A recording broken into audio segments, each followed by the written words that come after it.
नमस्कार दोस्तों, एक बहुत बड़ी खबर सामने आ रही है कि हाल ही में पश्चिम बंगाल में आपको पता होगा विधानसभा चुनाव हुए थे। पश्चिम बंगाल के साथ 5 राज्यों में भी विधानसभा चुनाव हुए, जिनमें पश्चिम बंगाल, पुडुचेरी, असम, केरल और तमिलनाडु शामिल थे। पश्चिम बंगाल में कुल 292 यानी 292 सीट पर इलेक्शन हुए थे। 27 मार्च से इसका फर्स्ट फेज चालू था और ये 29 अप्रैल तक चला था। बाकी जो 2 सीट है उनकी इलेक्शन जो है 16 मई को होगी और हाल ही में इसके रिजल्ट भी आ गए हैं। पश्चिम बंगाल में मुख्य रूप से तृणमूल कांग्रेस, बीजेपी, लेफ्ट जिसे कि सीपीएम के नाम से जानते हैं और कांग्रेस के बीच में टक्कर थी। बट हाल ही में रिजल्ट आ चुके हैं और मोस्ट प्रोबेबली ये क्लियर हो चुका है कि पश्चिम बंगाल में फिर से तृणमूल कांग्रेस की ही सरकार बनेगी। तो आइए बात करते हैं पश्चिम बंगाल के बारे में। पश्चिम बंगाल का फॉर्मेशन 26 जनवरी 1950 को हुआ था। इसी कारण से हम लोग 26 जनवरी को वेस्ट बंगाल का फॉर्मेशन दिवस के रूप में भी मनाते हैं। आपको बात करते हैं, अगर बात करें पश्चिम बंगाल की तो कुल 42 लोकसभा सीट, 16 राज्यसभा सीट और 294 विधानसभा सीट है। मोस्ट इंपॉर्टेंट है, ध्यान रखिए 294 विधानसभा सीट के लिए ही इलेक्शन हुए थे। कुल 292 विधानसभा सीटों के लिए इलेक्शन हो चुके हैं और बाकी जो 2 सीटें हैं उसके लिए इलेक्शन 16 मई को होने हैं। और जो 292 सीटों पर इलेक्शन हुए उनमें से ममता बनर्जी ने तृणमूल कांग्रेस ने फिर से जीत हासिल कर ली है। आपको बता दूं कि अगर ये जीत हासिल कर लेती है तो फिर से ममता बनर्जी मुख्यमंत्री बनेगी और ये इसका तीसरा बार होगा जब ममता बनर्जी पश्चिम बंगाल की मुख्यमंत्री बनेगी। इनकी पार्टी का नाम टीएमसी है, ध्यान रखिए, यानी तृणमूल कांग्रेस इनकी पार्टी का नाम है। और मुख्य रूप से पश्चिम बंगाल में तृणमूल कांग्रेस, बीजेपी, सीपीएम और कांग्रेस के बीच में लड़ाई थी और कांटे की टक्कर थी टीएमसी और बीजेपी के बीच में, जिनमें टीएमसी ने जीत हासिल की है। पश्चिम बंगाल की जो राजधानी है वो कोलकाता है। कोलकाता हुगली नदी के किनारे बसी हुई है। अब ध्यान रखिए यहाँ पे हुगली, तीस्ता, जौलधाका और रूपनारायण जैसी नदियां बहती है। अगर फॉरेस्ट की बात करें तो अगर हम लोग बात करेंगे कौन से नेशनल फॉरेस्ट यहाँ पे है। हाईकोर्ट की बात करते हैं, मोस्ट इंपॉर्टेंट है, पूछा जाता है कि भारत का सबसे पुराना हाईकोर्ट कौन सा है। तो कलकत्ता हाईकोर्ट भारत का सबसे पुराना हाईकोर्ट है। 1 जुलाई 1862 को इसका फाउंडेशन हुआ था और कलकत्ता हाईकोर्ट के अंदर में ही आती है अंडमान निकोबार आइलैंड और वेस्ट बंगाल का हाईकोर्ट, ध्यान रखिए। इसके अलावा पोर्ट ब्लेयर का भी हाईकोर्ट जो है वो आता है कहां पे, पश्चिम बंगाल में। अंडमान निकोबार की ही राजधानी है पोर्ट ब्लेयर।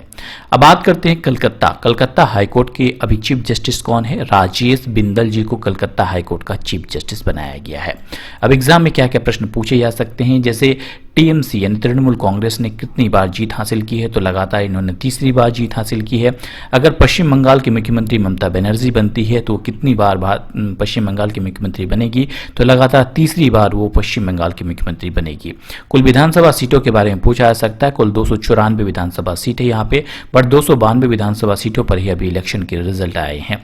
कोलकाता के बारे में बात करते हैं। कोलकाता में आपको मिल जाएगा हेडक्वार्टर यूको बैंक का, बंधन बैंक का, जियोलॉजिकल सर्वे ऑफ इंडिया का। पूछा जाता है, एग्जाम पॉइंट ऑफ व्यू से इंपॉर्टेंट है। कोलकाता जो है किस नदी के किनारे बसी है, तो ये हुगली नदी के किनारे बसी है, ध्यान रखिए। और कोलकाता बंदरगाह का नाम हाल ही में चेंज करके डॉक्टर श्यामा प्रसाद मुखर्जी के नाम पर रखा गया था। और हाल ही में कोलकाता के जो माजरहाट ब्रिज है इसका नाम बदलकर हिंद पुल कर दिया गया था। इसके अलावा हाल ही में पश्चिम बंगाल की सरकार के द्वारा द्वारे सरकार मुहिम की भी शुरुआत की गई। पश्चिम बंगाल में देश का पहला टायर पार्क बनाया गया।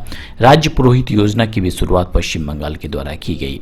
आपको यहाँ पे 2 टाइगर रिजर्व मिल जाएंगे, एक तो सुंदरवन टाइगर रिजर्व है और दूसरा बुक्सा टाइगर रिजर्व है। इसके अलावा बता दूं कि पूछा जाता है कि पथश्री योजना जो है किस राज्य सरकार की है, तो ये पश्चिम बंगाल की है। इसके अलावा हाल ही में पश्चिम बंगाल सरकार ने नौकरी पोर्टल लॉन्च किया। इसके अलावा कर्म भूमि पोर्टल भी उन्होंने लॉन्च किया और भारत का पहला तैरता हुआ बाजार, ध्यान रखिए पूरा बाजार जो है वो तैरता हुआ है, वो कोलकाता में खुला है। इसके अलावा जो कलकत्ता हुगली नदी के किनारे और हुगली नदी के अंदर से ही भारत के पहले अंडरग्राउंड जो है मेट्रो ट्रेन की बनाई जा रही है। इसके अलावा पूछा जाता है कि बंगाल के शोक के नाम से किस नदी को जाना जाता है, तो दामोदर रिवर को हम लोग बंगाल के शोक के नाम से जानते हैं। इसके अलावा हाल ही में कृषि मंत्रालय के द्वारा 2018-19 की रिपोर्ट जारी की गई, जिसके अनुसार से टॉप पे यानी सब्जी उत्पादन के लिए टॉप पे रहा था पश्चिम बंगाल और फलों के उत्पादन पे टॉप पे रहा था कौन, आंध्र प्रदेश। इसके अलावा एग्जाम में पूछा जाता है कि पश्चिम बंगाल की जो फॉरेस्ट है उसको किस नाम से जाना जाता है, तो ये मैनग्रोव फॉरेस्ट के नाम से जाना जाता है। मुख्यतः जो सुंदरवन की एरिया है, जो फॉरेस्ट वहाँ पाई जाती है वो मैनग्रोव फॉरेस्ट है। और भारत की सबसे बड़ी लाइब्रेरी कहाँ पे है, तो ये भी कलकत्ता में है। जिसका नाम नेशनल लाइब्रेरी रखा गया है। इसके अलावा पश्चिम बंगाल की सबसे ऊंची चोटी का नाम क्या है, तो इसका नाम संदकफू है, ध्यान रखिए। और अंडमान और निकोबार का हाईकोर्ट कहाँ पे, तो ये कलकत्ता हाईकोर्ट है इसका। और कलकत्ता हाईकोर्ट ही जो है भारत का सबसे पुराना हाईकोर्ट है। और भारत का सबसे पुराना और सबसे बड़ा म्यूजियम कहाँ पे है, तो ये कलकत्ता में है, पार्क स्ट्रीट में, ध्यान रखिए। और सॉल्ट लेक स्टेडियम कहाँ पे है, तो ये भी कोलकाता में है। और जैसे मैंने बताया कि पश्चिम बंगाल की सबसे ऊंची चोटी का नाम संदकफू है, जो कि दार्जिलिंग में है। 3636 मीटर इसकी ऊंचाई है। और भारत का सबसे पुराना हाईकोर्ट कौन सा है, कलकत्ता हाईकोर्ट। स्थापना हुई थी 1 जुलाई 1862 को। स्थापना दिवस के बारे में भी पूछ लिया जाता है। इसके अलावा ध्यान रखिए कि पश्चिम बंगाल में कुल 6 नेशनल पार्क है जो आपको याद रखनी है, जैसे जलदापाड़ा नेशनल पार्क है, नरोड़ा वैली नेशनल पार्क है, सिंघोलीला नेशनल पार्क है, सुंदरबन नेशनल पार्क है, गोरुमारा नेशनल पार्क और बॉक्सर टाइगर रिजर्व है। आपको याद कैसे करनी है, बहुत ही एक छोटी सी आपको लाइन याद करनी है, ये 6 नेशनल पार्क आपको याद हो जाएगी। कैसे याद करना है, वेस्ट बंगाल की जलपरी नरोड़ा सिंगल है और बड़ी ही सुंदर और गोरी बॉक्सर है, इससे आपको याद हो जाता है। वेस्ट बंगाल की इससे याद होता है कि आपको वेस्ट बंगाल में ये नेशनल पार्क है। जलपरी, जलपरी से जलदापाड़ा नेशनल पार्क याद हो जाता है। न्योरा सिंगल, न्योरा उसका नाम है, इससे न्योरा वैली नेशनल पार्क याद हो जाता है। सिंगल है, इससे सिंघोलीला नेशनल पार्क याद हो जाता है। और बड़ी ही सुंदर है, सुंदर से आपको सुंदरबन नेशनल पार्क। और गोरी बॉक्सर है, गोरी से गोरुमारा नेशनल पार्क।